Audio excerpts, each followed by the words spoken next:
as the co-chairman of the Northwest Suburban Alliance on Domestic Violence and on the executive boards for the Palatine Park District Foundation and the Preservation of Human Rights and Human Dignity Woman in Need Growing Stronger Board.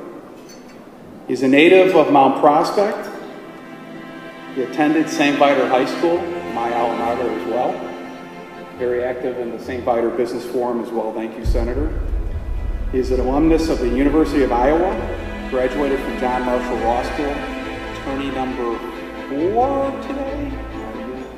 Let's see, yeah, I think we're on 4. We'll get through this conference today.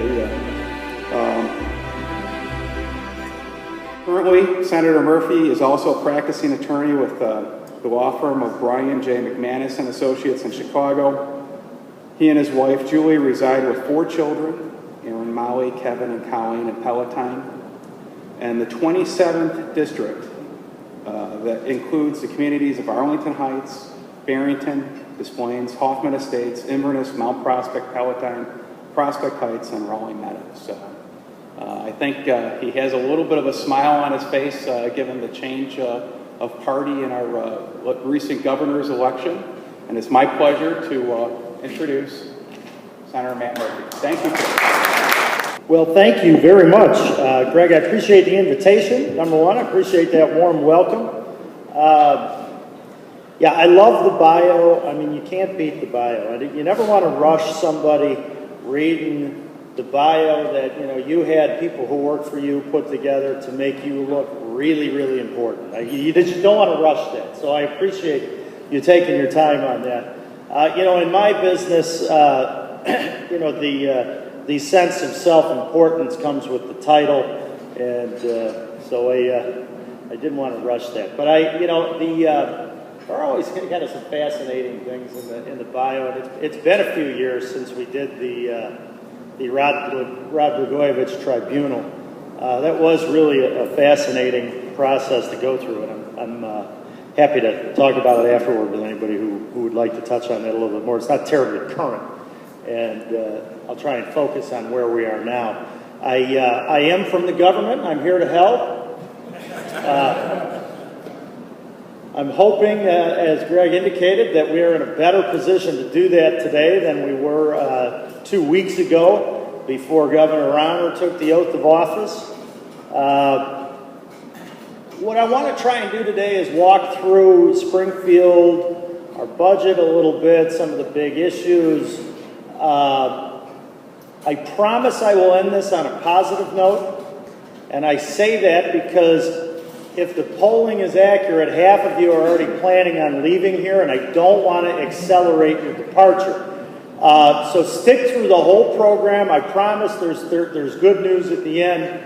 But of course, with any turnaround, you don't successfully turn something around until you really get your arms around where we are, what our obstacles are, and what the path forward is.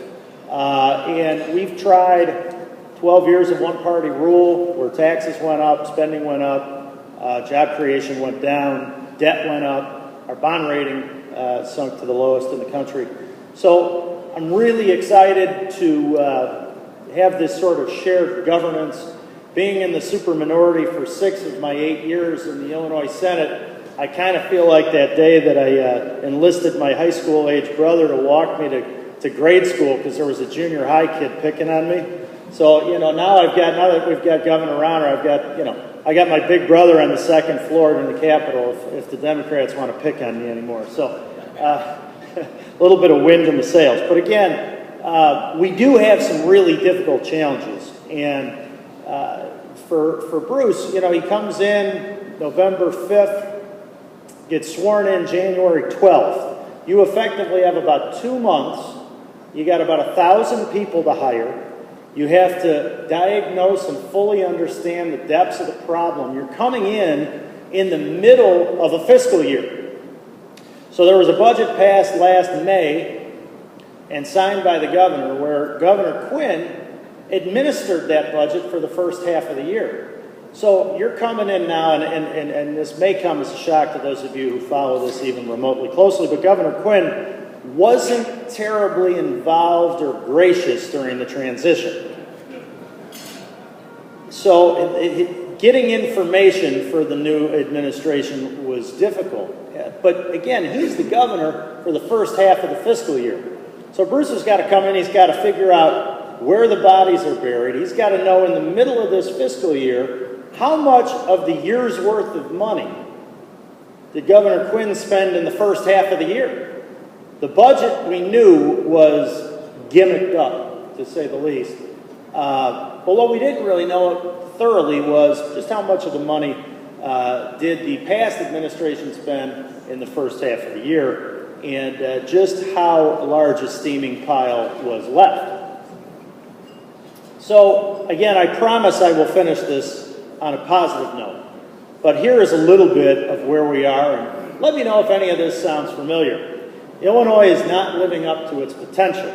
I personally have a tremendous amount of faith in the potential of this state. I personally, and I'm really sincerely pleased that Governor Romero has a deep faith in the future of this state as well, and we're both going to need it. Morale is low because we're underperforming.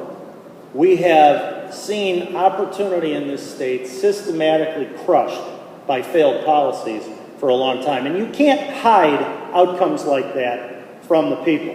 Here's a 2014 Gallup poll. 1 in 4 people believe our state's the worst state to live in, has the highest ranking of any state in the country. Only 3% think it's the best. This is the one that scared the hell out of me. Half of us want to leave if we could. And you go knocking on doors, and I have to do this campaigning, campaigning. You hear it, they volunteer it. Only 28% said they trust their state government. 71% said the taxes are too high. So how did we get here? 4 years ago, with a one-party rule, there was a 67% income tax hike passed. It's generated about $30 billion over those years. It was set up to be temporary and gradually scale back, which now has happened. The guys in charge at the time, though, didn't really believe they were ever going to do that. And they didn't think they were going to lose the governor's office. So they never really, frankly, prepared the budget for the eventuality of you getting the 1 week of pay back that for 4 years was temporarily taken. So there was really no management on how to handle this revenue growth, this additional money. Programs were expanded. Anybody here heard of the Neighborhood Recovery Initiative? NRI? It was up in, it was an issue for a while in the governor's race last spring. Governor Quinn, just before the 2010 governor's race, created a new program, ostensibly to fight neighborhood violence. It's a statewide program with statewide tax dollars, but it was only used in Chicago and a couple inner-ring suburbs. And again, the stated purpose was to deal with violence, so of course the money was put into the most violent neighborhoods in the city, right? No. The money was put into the most politically sensitive neighborhoods in the city. It was, at the time that this program was created, now mind you, this is created by a government that couldn't get out of its own way in 2 months. But they get this thing up off the ground and put $20 million into it in 2 months' time, right around the time that Pat Quinn's down 13 points in a poll. And he's worried about turnout in neighborhoods that he needs high turnout in. This was classic walking around money. They have spent probably $100 million of your tax dollars over the last 3-4 years on this program. Again, we have a fiscal crisis, and programs like this are still being funded.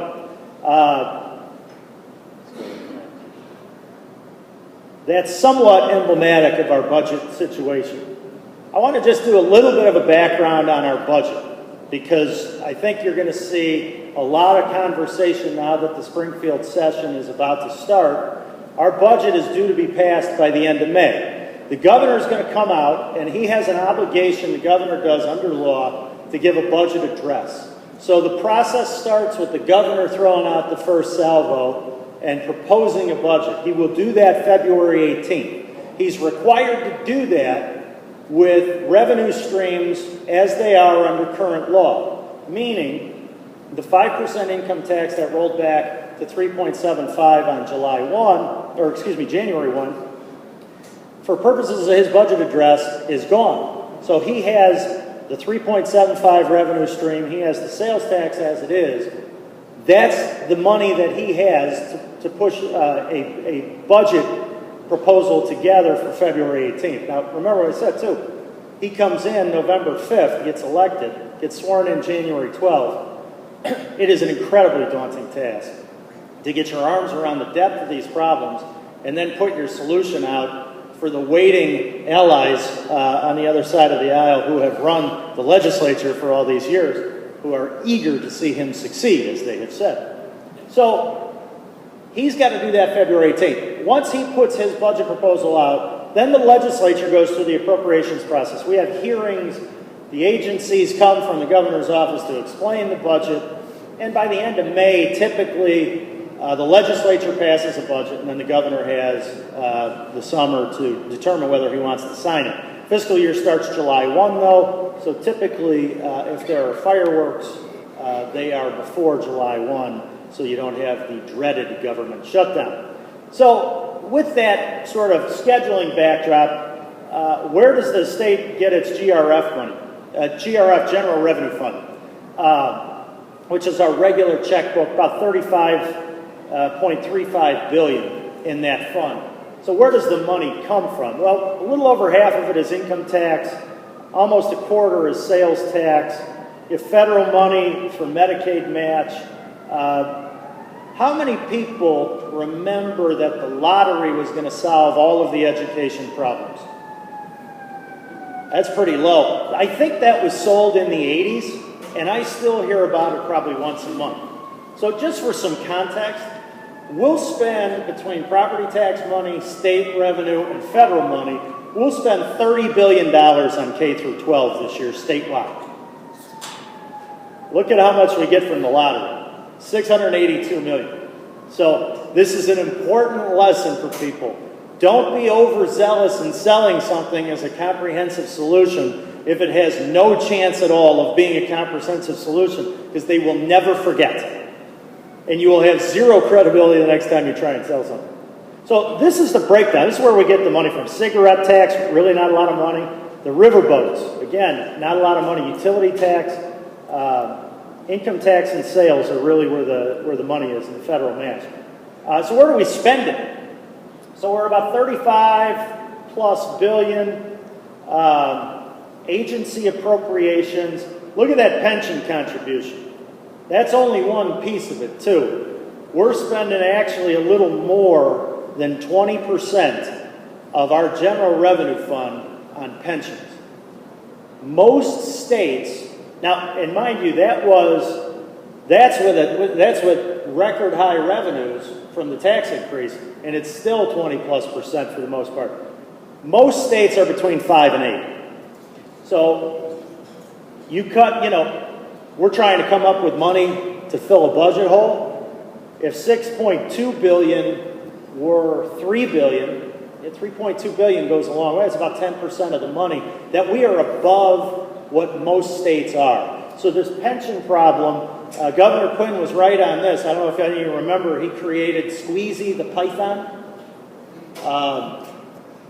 Is an interesting approach, but it personified the fact that these pension payments are squeezing our budget, and they do, frankly, make other priorities like lowering taxes or funding K through 12 education a lot more difficult. So within this money, there's 5 agencies that get 80% of the state's spending. Healthcare and Family Services is number 1. That's essentially mostly Medicaid. Medicaid is the social safety net program for the poor and disabled, or, until before Obamacare, it's been expanded by that statute federally. But it's generally for, it's income-based It's age-based to a certain extent. And it's a 50-50 partnership or close to that with the federal government. So every dollar we spend, the feds send us 50 cents. They're up to about 51 now. State Board of Education, K through 12 education, the state's share of that is 27% of the budget. Higher ed, our universities, 8%. The corrections department, which is bursting at the seams, is 5%. And then human services, which is our social services, for the developmentally disabled, the mentally ill to a large extent. We actually, one of the things the Illinois government does well is utilize not-for-profits to care for, to a large extent, the developmentally disabled and mentally ill. They do it far more efficiently, and I don't mean this as the stereotypical government employee slam, but I think they do it more compassionately. They do it far less expensively, and it's a great bargain for us. Unfortunately, we aren't always a great partner in paying them on time. So this is kind of where the money goes. You got 95 other agencies that get about 20% of it, but this is the guts of it. 5 agencies get 80%, and that doesn't even include the pension payment. You know, one of the things we've heard of late is how spending has been cut in Springfield. And there are areas within the budget where spending actually did go down, K through 12 education being one of them. But overall spending, driven largely by huge increases in the pension payment, have driven spending actually up every single year. You know, that concept of compounding is your friend when it's your money that's compounding. When it's your debt that's compounding, it's cruel. It's absolutely cruel. So the FY16 budget picture. So I said the governor is going to give a budget address February 18th, and his budget will be for for fiscal year 16, which runs from July 1st of 16 to June 30th of 17. Unfortunately, the budget for this year pushed some bills into 16 and stole some money from 14, and essentially created about almost $1.5 billion gimmick cliff, which contributed to the size of that steaming pile the governor got on January 12th. Illinois bill backlog. I love this. You know, we have a constitutional requirement that we have a balanced budget. So unlike the federal government, we don't run a deficit. We just have last year's bills we're going to pay this year. And it's a dramatically different concept as a result. That bill backlog, which, by the way, the tax increase was sold to pay down our deficit. The deficit at the time was about $8 billion. It's projected 4.5 years later to be about 6.5. So $30 billion or so in additional revenue from the tax increase.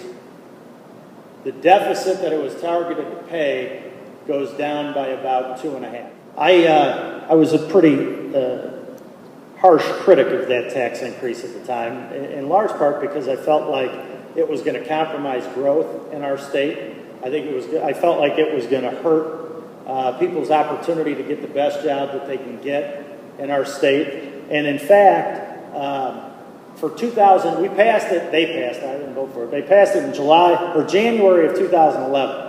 For much of calendar year 2010, Illinois' unemployment rate was actually better than the national average.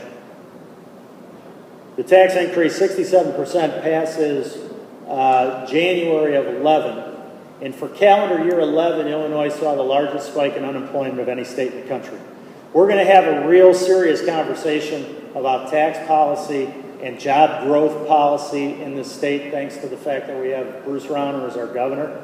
But there's one point I consistently want my friends on the other side of the aisle to remember.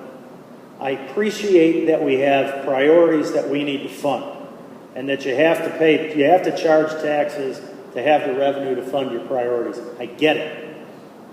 Just if you would please not lose sight of the fact that there are consequences to higher taxes too. In some instances, it leads to the numbers of people wanting to leave here. It makes it too unaffordable to stay, whether it's job creators or potential talented employees.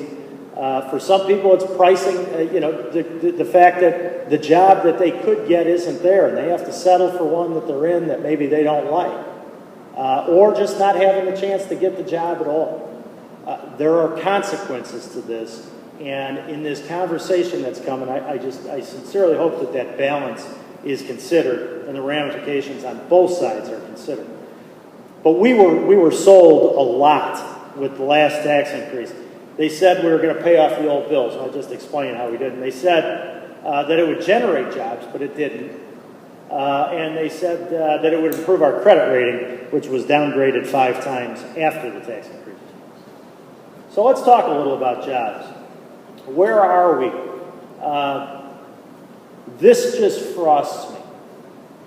Because if you look at the rest of those states around us, and I love them, I spend time in Wisconsin, I went to the University of Iowa, my daughters go to the university, wonderful places, Indiana, delightful. There isn't one of them that holds a candle to what we have going for us here if we stop shooting ourselves in the foot from a policy standpoint from Springfield or, frankly, from the City Hall here. We ought to steal their lunch money every day of the week. And thank God Mitch Daniels has finally gone as governor of Indiana because he was killing us. But there's way more going for us here than in any of these places. And the beauty of the change at the top is, as much as this frosts me, it frosts Governor Romero even more. And this is priority 1 to him. So, we talk about things, impact on job creation and job growth here. And, we are lagging in job growth. And if we had the number of taxpayers, if we weren't 48th in job growth in the country, if we were a top 5 instead of a bottom 5, and we had massive in-migration of the talented friends and neighbors and relatives that have left, if they all were coming back because the opportunity was here again, imagine the amount of revenue we take in from having more taxpayers instead of always chasing a higher rate. But there are ways we can become that job growth type economy that don't necessarily have to do with our tax rate. That's one piece of it. It's not the totality of it. Things like minimum wage. Now, there were bills, to do some rather substantial things with the minimum wage. To be honest, I think this is one of the most overrated issues in economics in politics. I think it was used largely as an election turnout issue. Relatively speaking, few people earn the minimum wage. Even fewer provide for a family of 4 with it alone. And the people who are on the minimum wage are on it on average for 9 months. I have always been opposed to raising the minimum wage for the main reason that if you make labor more expensive, it stands to reason that the purchasers of labor are going to be able to buy less of it. They may be able to pass this cost on in some instances. Some might do that. If they have to, they have to. But my real concern is young minority unemployment is at catastrophic highs. These jobs are that first rung on the ladder. The reason you don't make any money is because you don't know how to do anything. I mean, you're a body, but you're going to learn how to be an employee at these jobs if they're available. And then you're going to move up, and you're going to understand what it means to show up for work, to do the job you were tasked to do. There is so much societal value in these entry-level jobs. It's the first rung on the economic ladder, and the higher the cost goes for those employers to extend that opportunity to our young people, the more you're pushing that ladder out of reach. And then what? So I have a grave concern about it. I understand, if you're going to keep your job and you're going to get the minimum wage increase, great, you're going to do better. But I worry about the people who aren't going to get to keep their job or maybe don't get a job at all because now there's no more room in the small business owner's payroll. I think you'll probably see some sort of a compromise on minimum wage, though, this year in Springfield. Illinoisans flee the state. This one this is tough. I love this place. I have a deep feeling of confidence that we can be the greatest state in the country again. But we got to start making a different argument because talented people are taking their talent elsewhere, and that hurts this place. I mean, it isn't necessarily, there's a specific type of person who says, I can make it better somewhere else. It's that sort of entrepreneurial spirit and work ethic that, frankly, is at the core of what makes us great. And the more we hemorrhage people with that mentality and spirit, the tougher it gets to get to where we need to be. Lost over $6.4 billion in revenue from people leaving. The work comp costs have actually gone down. We were second. We're down to seventh. There was a reform bill passed that has had some benefit. I would look for workers' compensation to be on the menu with Governor Romero this spring. The Cupcake Girl, this was a classic. Did anybody hear about the Cupcake Girl this year? There's a girl, she was featured in the local papers from St. Louis area on the Illinois side. She's a young kid, and she makes cupcakes. And by the way, they're fantastic cupcakes.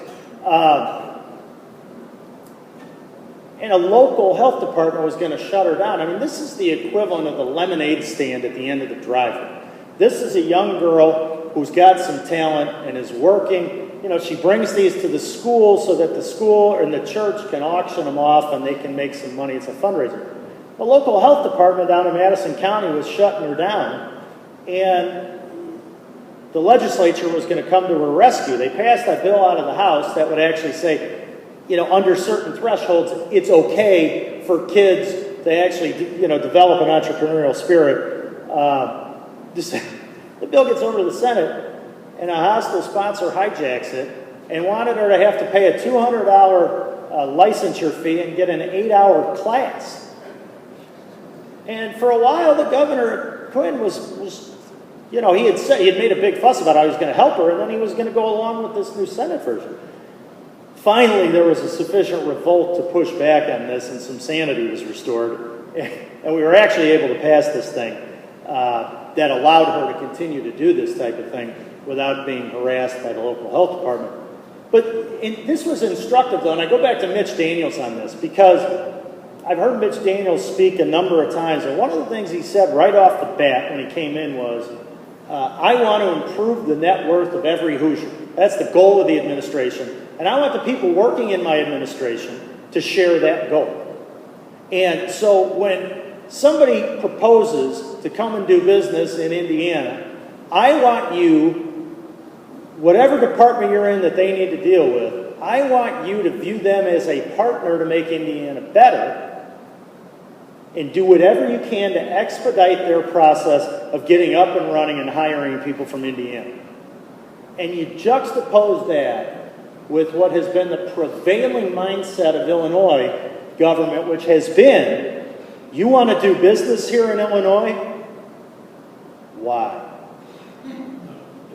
We need to be wary of you. You are out to take advantage of somebody, and we're going to slow you down until we figure out who it is and how we can keep you from doing it. It is a 180-degree different mindset, but it has a real impact. Again, one of the reasons I'm as excited as I am is that will not be the prevailing attitude in the Romero administration. Education funding.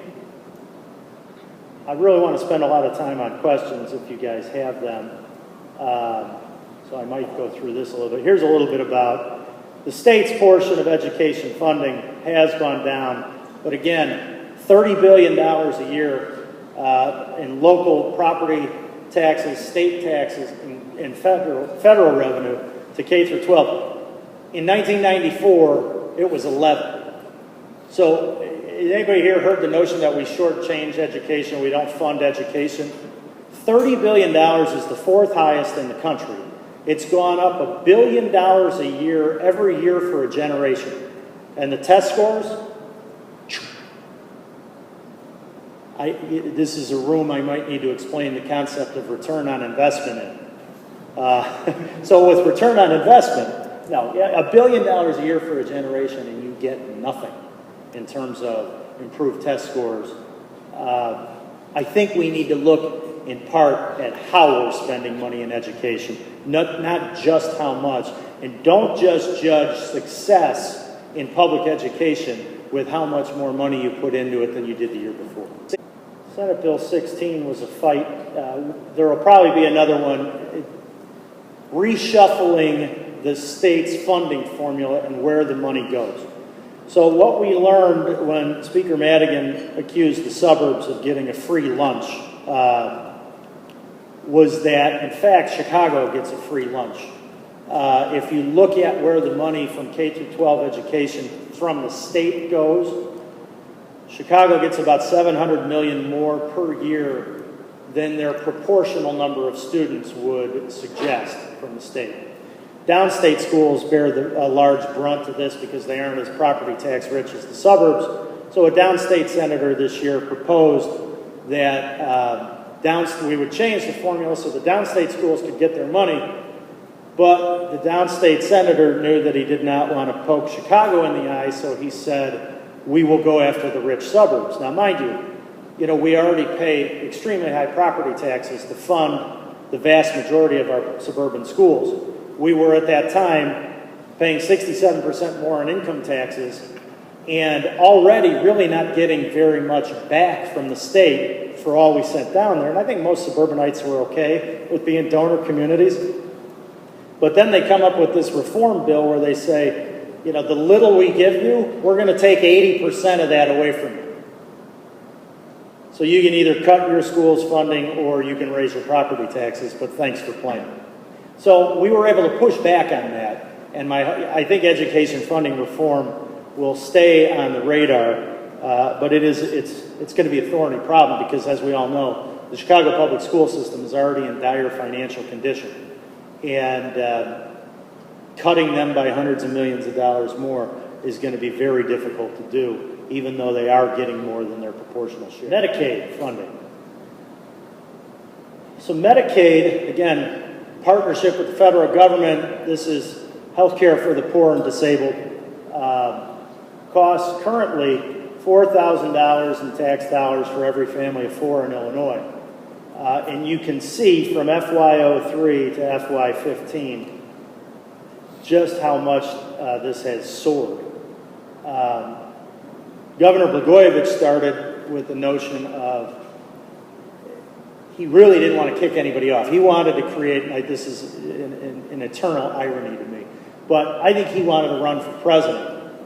And he wanted to run in the Democrat primary for president as the guy who brought state-run health care, government-provided health care, to his state, elect me president, and I can do that for the country. And of course, the irony of the fact that he got passed up by a guy in his own state who ended up doing that is probably not lost on him with all the time he has on his hands these days. But the problem that he had was the governor wanted to expand access to Medicaid, but he didn't want to pay for it. So the deficit started to mushroom. The costs went through the roof. We used to have, so when you're on Medicaid, it's determined, there's an income component. If you make too much money, you're not on it anymore. You're not eligible. We had for a while, and this has been changed, something called passive redetermination, which I don't know if any of you have ever read 1984 by George Orwell. Passive redetermination is my favorite real-world government speak term. So what does passive redetermination mean? So, okay, so you're on Medicaid. You establish you're eligible. By the way, you used to only have to show one paycheck to prove you're eligible. If you're a seasonal worker, that wasn't really that hard to do. So you prove you're eligible. You get on Medicaid, and the next year rolls around. We send you a postcard and say, hey, let us know if your circumstances have changed because if they have, you may no longer be eligible for Medicare. Now, there are some honest people out there, and some probably did do that. But generally speaking, they called this passive redetermination. We were kind of throwing the net out to see if you'd throw yourself in it. Didn't work real well. So we had large numbers of people on this program that in the last decade became the largest expenditure in state government passing K through 12. And the reason is because nobody who was ineligible was getting kicked off. The beauty again, the governor all by himself can make sure that only people who are legally entitled to Medicaid get Medicaid. There is hundreds of millions of dollars, in my opinion, in that efficiency. So that's Medicaid in a nutshell. And look at the number. From FY03 to FY15, and this goes back to a broader point. Frankly, I think our state, we're not focused on prosperity and success. We've doubled the number of people who are on Medicaid since 2003. 1.6 million more people. There was a stat a couple years ago that more than half of the births in Illinois were paid for by Medicaid. That's just not who we're supposed to be. Again, this is an important social safety net program, and I don't want to diminish that fact. But if you're consistently, despite the inherent assets here, providing a government that more than half of the people need to be in the safety net, aren't you at a risk of shredding the safety net at a certain point? We actually did a bipartisan Medicaid reform. It was going to save about $1.6 billion a year in program growth. Unfortunately, after we passed it, and that was bipartisan, they needed our Republican votes on that. And it wasn't necessarily entirely the reform we wanted, but it was good enough to where we should work together and save the state money, so we did. Systematically after that, with their supermajorities, they chipped away at it. And the amount of savings that were supposed to be there were gradually taken back out of law, which was a little disappointing. Pensions, the three big things that drive this: pensions, K through 12, and Medicaid. So we'll go pensions last. Pension payment, all funds, is going up to $7.6 billion. In 2003, it was 1.6. Our deficit, our pension deficit, is about $111 billion. It is 4 times larger than it was in 2003. So those gaps where you see the red reflects a payment that was made by the state into the pension systems. The years where there's no red line, we either took a holiday. I love that. That's pretty Orwellian too. You got those stubby red lines there in 06 and 07, where not enough was done. And then there was pension borrowing. So we borrowed the money. We're paying back the bonds for 10 and 11 instead of putting the cash in. So again, you make all your money in the pension system on the investment. You cannot make investment returns on money that's not there. If we could, I would personally be a lot wealthier than I am. This goes back longer than this, but the problem has really banana peeled up in the last 12 years. But we tried to we did pass a pension reform bill, and there were some people who liked it, other people who didn't. Would have saved us about $138 billion over 30 years. Would have gotten us to 100% funded, probably in about 26 or 7 years, assuming certain assumptions. I mean, you have to, you have to have good investment environment, otherwise you're never going to catch up to this problem. But the Supreme Court seems inclined to strike down the pension reform legislation, which will send us back to ground zero. And, you know, as you can imagine, this pension situation, it's a math problem. There are certain numbers that go into a formula that determine you as an employee what you get in your pension. Well, if we're not allowed to say you can't have a 3% compounded COLA, starting from when you retire at 55 till you die at 90, if we can't do that, if we can't spread out the number of years average salary to bring that down, if we have to give pensionable, if the raises have to be pensionable, well, you're running out of things that we can control to try and drive this number down. One of the things that's left is the salary. You might be in a situation where you've got to do a 10-year freeze on salary for everybody in a public pension to try to eat away at that deficit number. Because you have to actuarially, you've got to come up with $111 billion, but it's not just 111, because you're chasing it every year. And it's really, really difficult to catch up to. Importantly, the state does not have access to the federal bankruptcy court. States can't go bankrupt. Cities and municipalities and counties can, although under current Illinois law they can't. We would have to change Illinois law to allow, I don't know, some large city of 3 million or more if they wanted to go bankrupt. So in terms of purchase and bond, our credit rating at the state is terrible. And I'd be interested in your opinion, but you know, we can't go bankrupt, so we can't discharge it.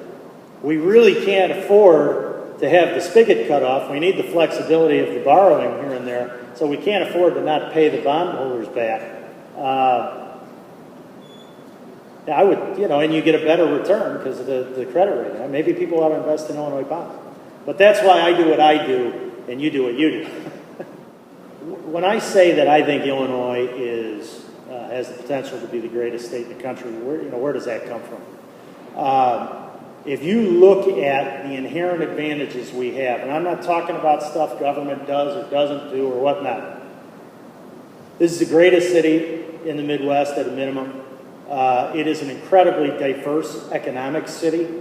It is an incredibly diverse population throughout this entire state. We're centrally located as a transportation hub.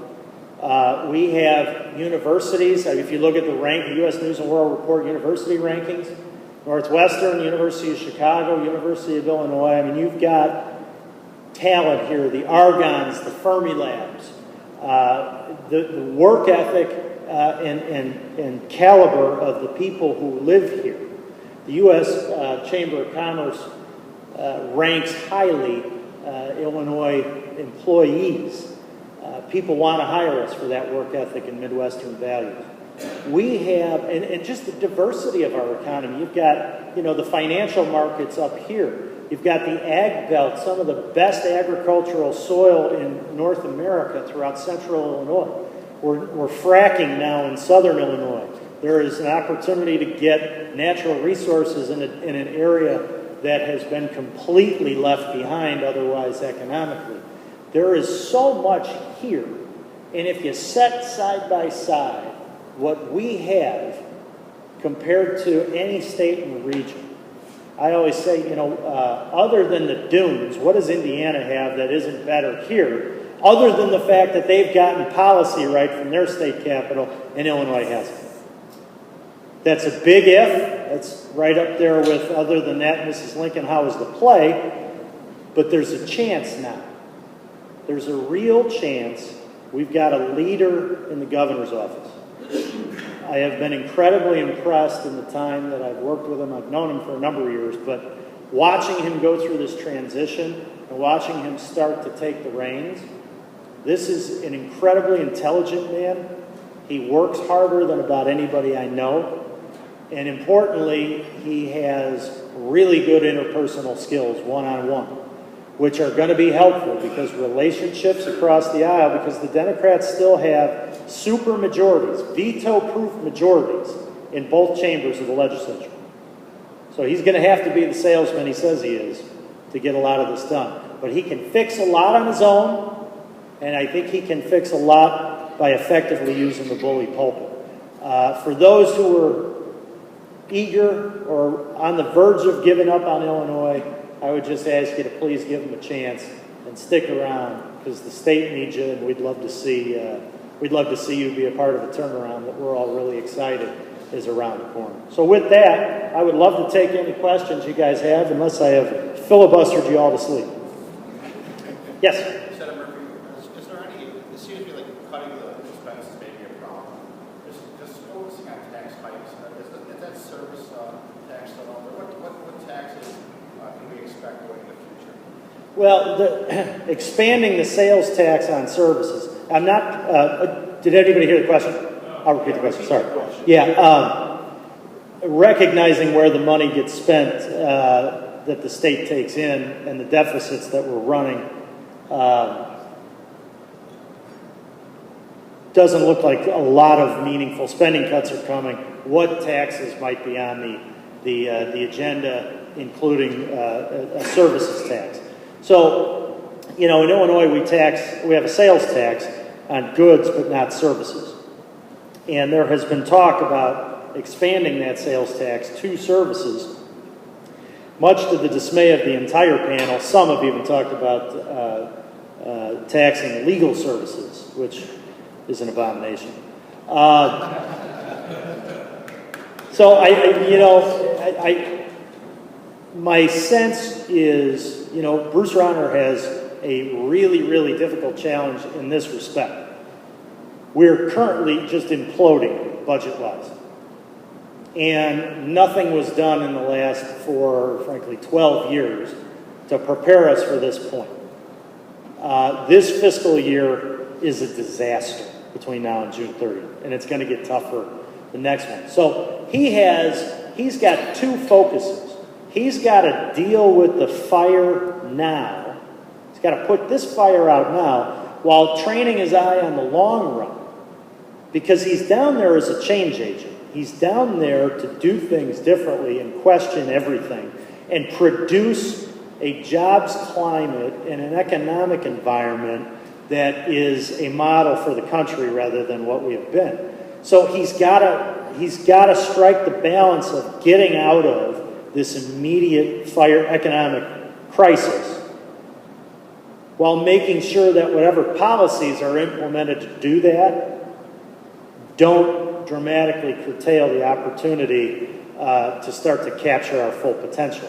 And that's going to be a tough needle to thread. And that's why I think you may see some conversation about taxes, whether it's an income tax or a tax on services, or we don't tax retirement income here. You know, that one always unnerves me a little bit, because those are the people who are most able to leave. But I assume there will be some conversation about raising revenue throughout the spring. But I think what you'll see coupled with that is Bruce Rauner focusing on that longer term and create what can we do to bring the cost of doing business down here. If we're stabilizing the things that make people nervous about investing in Illinois with some of these revenue things, that's great, but we're charging more in taxes, which isn't. Can we do things to bring the cost of doing business down? Unemployment insurance is extremely expensive in Illinois. Workers' compensation insurance is extremely expensive in Illinois. Our energy costs, frankly, are lower than most of our neighbors. Can we, continue to leverage that? So I think you're going to see him want to do a grand bargain that involves non-budgetary reforms that can improve our jobs climate to offset, or hopefully more than offset, if there is any amount of tax increase that is going to be demanded from the Democrat legislature to deal with the budget shortfall we have now. Yeah? Is there any possibility at all of the Constitution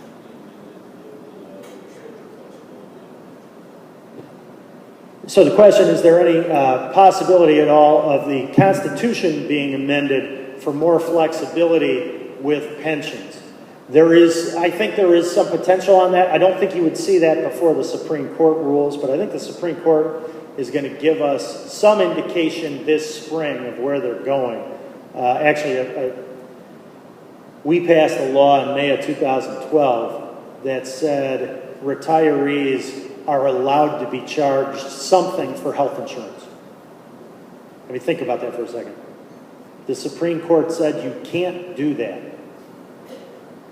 because the Pension Protection Clause guarantees, it doesn't, but they interpreted it to guarantee retirees who can retire at 55 free health insurance for life. So when they said that, that kind of put a chill on our prospects of this pension bill being held up. But part of the challenge you have with the constitutional amendment, so it's the state's constitution that says participation in one of the labor groups or one of these employee groups, whether for the state or a local government, is a contractual relationship, the benefits of which shall not be diminished. So when you sign on day one of your job, we can't change the terms of your retirement plan at all to your detriment. We can sweeten it, which happened unfortunately, but you can't even scale back the sweeteners, according to some, and unfortunately potentially the Supreme Court. What I worry about, and I have said that we should explore amending the Constitution to get that flexibility. The concern is that you will implicate a U.S. constitutional contracts clause challenge if you retroactively amend your state constitution. You could run into the same problem, but with the U.S. Constitution. I think it's worth a shot because it's a huge drag. Again, it's almost a quarter of our budget that we don't get to put into other things. So I would be open to that. It's not a slam dunk, even if we were to get it. And I think this General Assembly would be loath to do that. Yeah? Can we get a copy of your slides? Yeah, sure. Sure. Hang on a minute. I should go to the, there we go. Anybody who wants a copy of this, just please email me. You can go, there's the email, or you can go through the website, either way. And I'd be happy to share that. Anybody, anything else? Yeah? As far as the Republican Party goes, is there anything we can do to try and make this majority and try and make something of it? So the question is there anything we could do to break up these supermajorities? And it's an excellent question. And the answer is yes.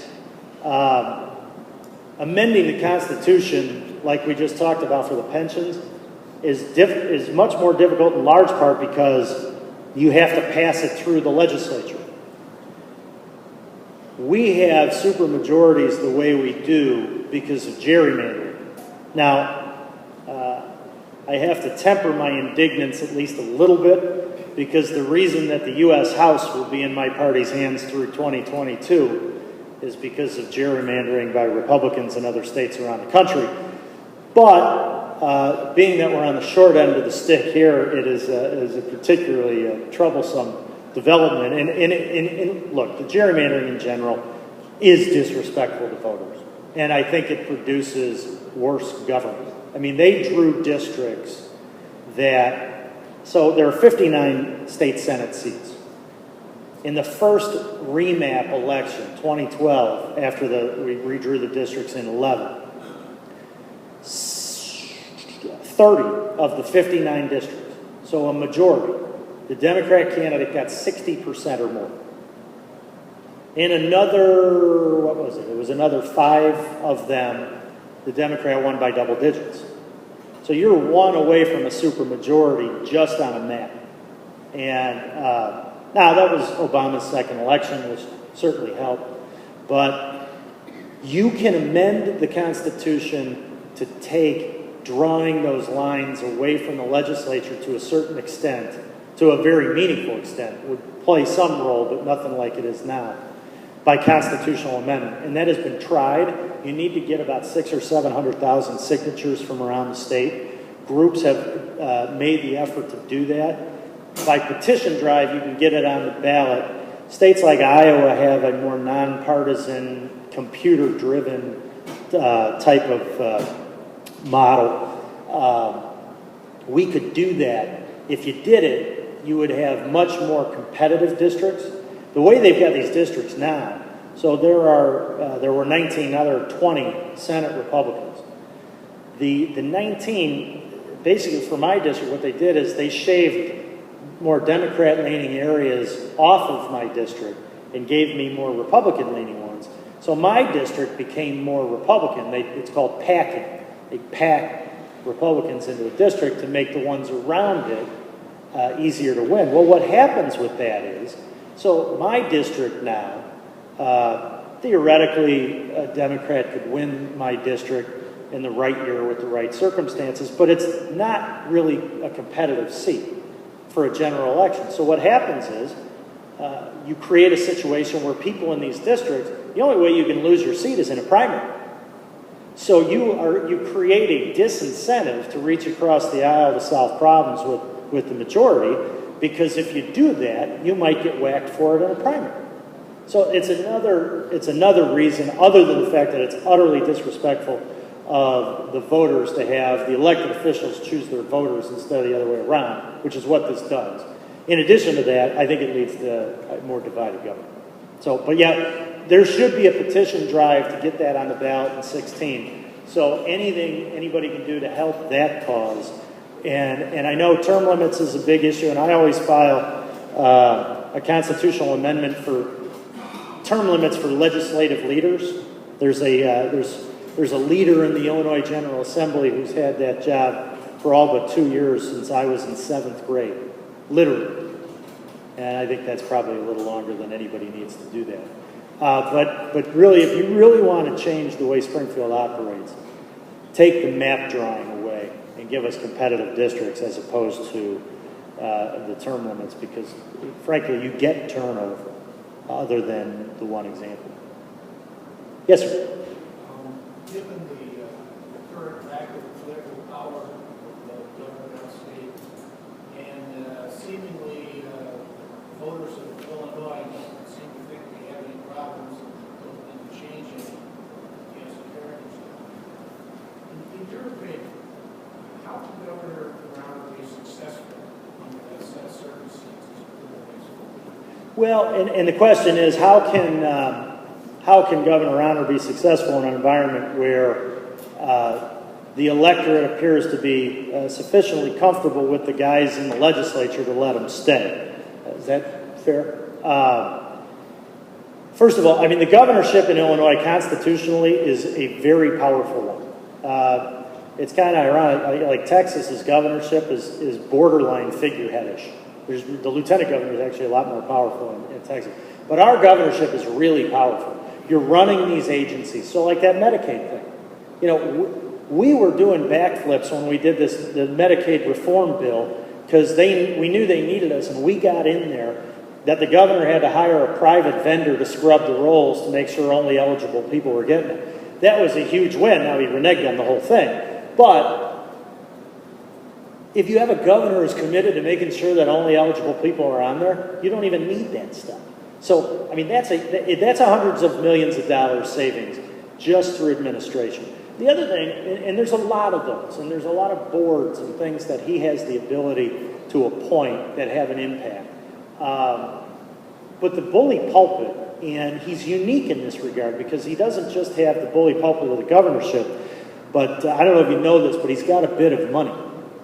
And I can assure you that makes a difference, and it makes and he's going to have a chance to do something that has never been done in Springfield, and that's really educate the population throughout our cycle. Our session ends the end of May.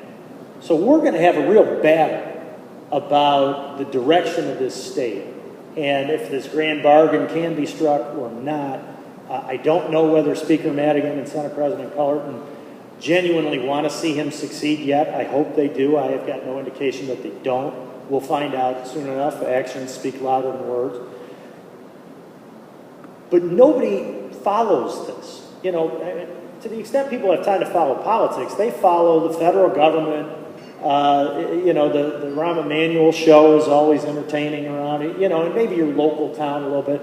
But state government kind of falls off the radar. And when we're down there throughout the spring, there are big decisions being made.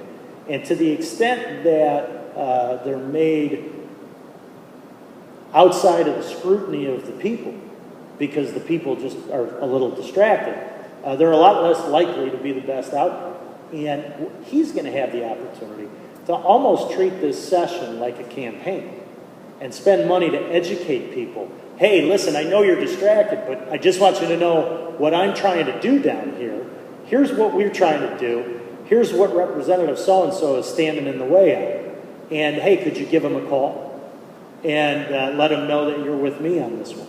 Never been done before. So you've got a guy who I think has a lot of credibility as a change agent with people who sent him there, and now has the means to communicate and really drive this image of him home and be the one who makes the first impression of him, rather than that being dictated on him by the other side. So I'm going to be fascinated to see how it goes, but I really think he can make the next 3.5 years a heck of a lot easier if he uses this bully pulpit effectively and shapes public opinion of him and this process and what's trying to be accomplished and who's standing in the way of progress.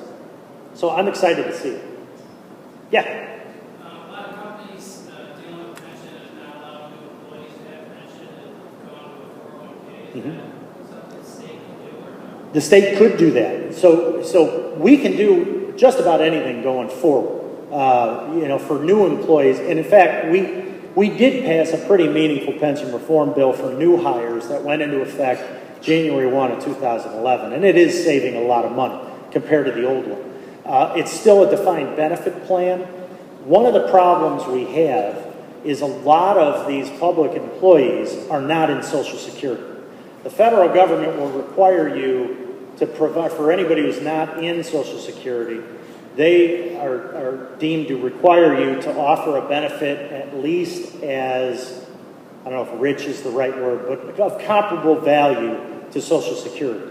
So if we do a 401k, you may have to put a lot of people into Social Security. And now all of a sudden it's starting to get expensive as an employer again. If you want to do Social Security in any level of employer match. The other challenge you have with the concept is, this is probably not too strong. I mean, this is kind of a Ponzi scheme now. And, so you've got all of these new employees. We call them Tier 2. They have to work to 67 instead of 55. Their COLA is reduced. It's everything that I think most people would think this program should be if you're going to stay defined benefit. But they pay the same amount as the people in Tier 1 out of their check. So, we're getting a substantial amount of money from these employees now that if they go 401k, we won't get. I mean, obviously, if we put them into Social Security, they have to pay their half of that. So that would occur. But you take an upfront revenue hit by going to the 401k. Now, over time, obviously, you're getting out of the guarantee business. The guarantee shifts from taxpayers to employees. That's the beauty of the 401k. It's just like everything else. It's not that simple just because in the short run, when we're already having a tough time with cash flow, it's a cash flow hit. Yes? If Feds were to increase the rate in the next 6 to 12 months. You mean the interest rates? Or? Interest rates, yeah. Okay. Would that help the pension side? I would think so. I mean, anything that allows, because, you can, yes, because our COLA, our cost of living adjustment, is fixed at 3%. So, I mean, if we had high inflation, theoretically, our ability to grow our pension funds assets, could theoretically outstrip that 3% compounded COLA. So that, potentially, assuming them providing higher rates, resulted in higher inflation, I guess that probably would. There may be some other ramifications to that that would be less attractive. But yeah, I mean, there is the potential to inflate your way out of the problem at least a little bit. Anybody else? I will be around if anybody wants to hang out and catch up after. I really appreciate your time, and thanks for everything you do to make this place better.